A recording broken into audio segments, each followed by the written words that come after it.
Good morning दोस्तों। Toppers club IAS academy में आपका हार्दिक स्वागत है।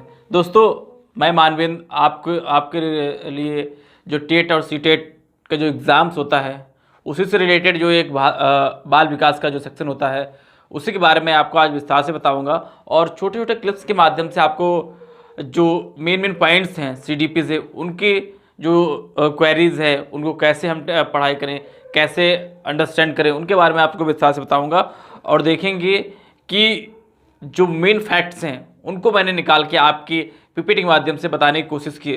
तो सबसे पहले हम देखते हैं कि जो सीडीपी का जो सेक्शन होता है वो बाल विकास और का संबंध सबसे ज़्यादा अगर किसी साइंस से होता है तो वो होता है मनोविज्ञान। तो सबसे पहले हम देखते हैं मनोविज्ञान क्या है, मनोविज्ञान की कहाँ से जन्म हुई और उसकी ऐतिहासिक पृष्ठभूमि क्या रही होगी। तो दोस्तों, सबसे पहले हम देखते हैं मनोविज्ञान जो शब्द है वो कहाँ से निकल के आया और उसकी जो स्टडी थी वो पहले किस साइंस में हुआ करती थी, और तो उसी के बारे में हम आपको थोड़ा सा विस्तार से बताएंगे। उसके साथ साथ जो मेन फैक्ट्स हैं उसके बारे में भी आपको मैं बताने की कोशिश करूंगा कि इसकी स्टडी हम लोगों ने कहाँ से स्टार्ट की और अब इसकी स्टडी किस तरीके से होती है। तो सबसे पहले हम देखते हैं कि मनोविज्ञान का जन्मदाता दर्शन शास्त्र को माना जाता था। मतलब कहा जाता है कि मनोविज्ञान का जन्म कहाँ से हुआ, दर्शन शास्त्र से हुआ।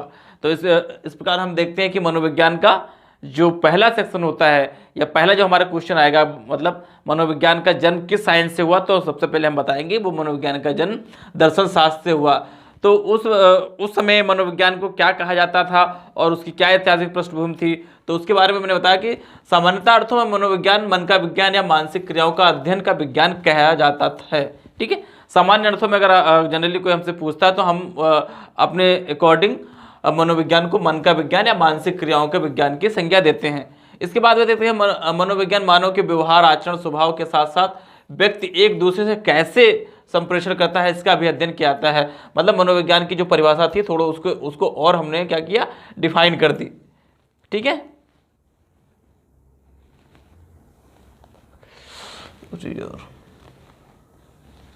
उसके बाद में देखते हैं कि जो मनोविज्ञान था या जो आपका ये दर्शन शास्त्र था वो कब से, ईसा पूर्व 6ठी शताब्दी से दार्शनिकों ने अथवा विचारकों ने मनोविज्ञान की समस्याओं को विवेचना मिलती है। मतलब 6ठी शताब्दी में मनोविज्ञान के बारे में चर्चा होने लगी थी, लेकिन वो चर्चा किस में होती थी, वो चर्चा होती थी दर्शन शास्त्र में।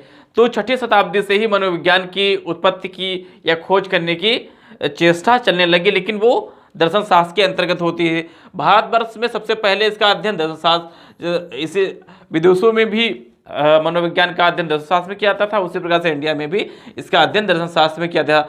सबसे पहले दार्शनिक अरस्तु के समय में अध्ययन दर्शन, जो सबसे पहले इसके दार्शनिक थे जो इसको लाने वाले थे वो थे अरस्तु। अरस्तु ने ही मनोविज्ञान को दर्शन शास्त्र के अंतर्गत अध्ययन किया और धीरे धीरे जो समय समय पे बहुत सारे दर्शन शास्त्री आए, बहुत सारे मनोवैज्ञानिक आएंगे, तो वो अपने अपने तरीके से उसको डिफाइन करने की कोशिश करते हैं। तो सबसे पहले हम देखते हैं कि जो हमारे सामने जो सबसे पहली जो डिफिनेशन दी गई वो है मनोविज्ञान को आत्मा का विज्ञान कहा जाता है।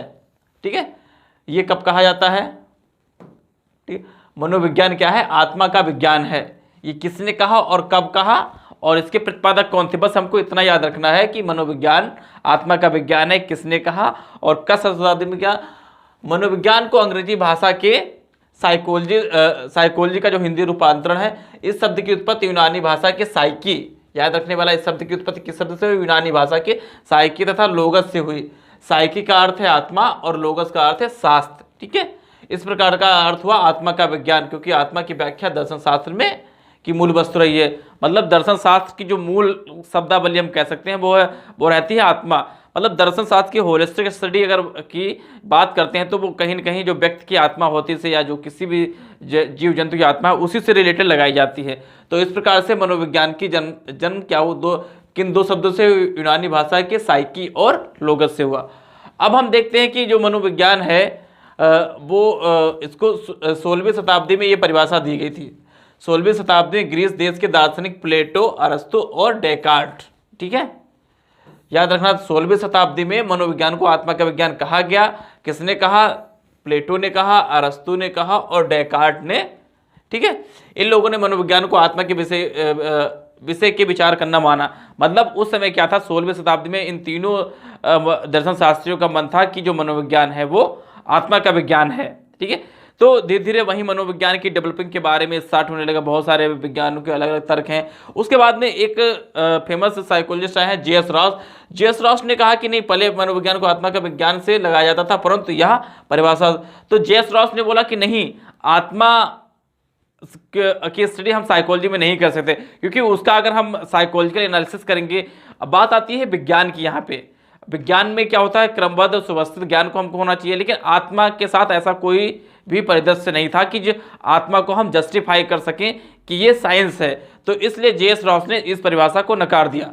तो अब उसके बाद में आते हैं, ठीक है, मनोविज्ञान को मन का विज्ञान कहा गया। ठीक है। जो पहली परिभाषा मनोविज्ञान के आत्मा का विज्ञान है, ये प्लेटो, अरस्तु और डेकार्ट ने दी है, 16वीं शताब्दी में दी गई है, और जे.एस. रॉस ने सबसे पहले इस परिभाषा को नकार दिया। अब बस इतना याद रखना है। उसके बाद में हम देखते हैं मनोविज्ञान को आत्मा का विज्ञान कहा गया है। ठीक है। ये किसने कहा, 17वीं शताब्दी में जब मनोविज्ञान को आत्मा का विज्ञान के समझने में कठिनाई हुई, मतलब मनोविज्ञान आत्मा का विज्ञान को लोगों ने नकार दिया, तब दार्शनिकों ने मनोविज्ञान को मन के विज्ञान को कहा, परंतु यह परिभाषा भी वैज्ञानिकों को स्पष्ट व्याख्या नहीं कर सकी, इसलिए इसकी भी स्वीकार्यता नहीं हो पाई। मतलब हम कह सकते हैं कि 17वीं शताब्दी में क्या हुआ, मनोविज्ञान के मन की परिभाषा डिफाइन की गई, लेकिन मन के बारे में भी जस्टिफिकेबल नहीं हो सका, क्योंकि अगर हम साइंस की स्टडी करते हैं तो साइंस में एक सिस्टम है, उसी सिस्टम के अकॉर्डिंग हमको स्टडी करनी पड़ेगी। तो मन, जो व्यक्ति का मन होता है, उसका भी मन अलग अलग अलग अलग तरीके से सोचता है, चेतन अचेतन हर तरीके का होता है। तो वो कहीं ना कहीं साइंस की जो परिपाटी है उस पर खरा नहीं बैठता है, इसलिए उसको भी दार्शनिकों ने नकार दिया। अब हम आते हैं, बात है मनोविज्ञान को चेतना का विज्ञान कहा गया। ठीक है। मनोविज्ञान को किसका विज्ञान कहा गया, विज्ञान चेतना का विज्ञान कहा गया। ठीक है।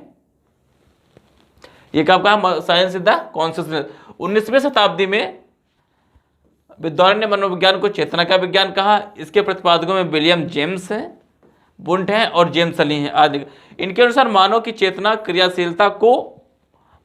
जो क्रियाशीलता है उसको मनोविज्ञान का अध्ययन से समझा जाता था। मतलब उसके बाद में 19वीं शताब्दी में मनोविज्ञान की परिभाषा की और ज़्यादा ब्रॉडेस्ट वे में जाके लोगों ने, क्योंकि 2 परिभाषाएं पहले नकार दी जा चुकी थी, अब तीसरी परिभाषा का जन्म हुआ, जिसको हम बोलते हैं मनोविज्ञान जो है वो चेतना का विज्ञान है। तो उसमें भी कहा, उसके जो प्रतिपादक हैं आपको याद रखना है, जेम्स बुंट है, विलियम जेम्स हैं, बुंट हैं और जेम्स ली, ये 3 प्रतिपादक हैं जिन्होंने चेतना के विज्ञान के बारे में परिभाषा की। इसमें भी कहा गया कि नहीं, उसके बाद में कहा इस परिभाषा को भी लोगों ने नकार दिया, कहा नहीं, मनोविज्ञान है सिर्फ चेतना का अध्ययन नहीं करता है, उसके साथ साथ में जो आते हैं अर्धचेतन और अचेतन का भी अध्ययन करता है, क्योंकि व्यक्ति का मन है, व्यक्ति कॉन्शियसनेस है, वो कहीं ना कहीं बदल जाती है, कहीं ना कहीं बहुत धीमी पड़ जाती है। अर्धचेतन मन भी होता है, कहीं ना कहीं अचेतन मन भी होता है। तो इस प्रकार इस परिभाषा को सबसे पहले नकारने वाले व्यक्ति थे मैकडूगल।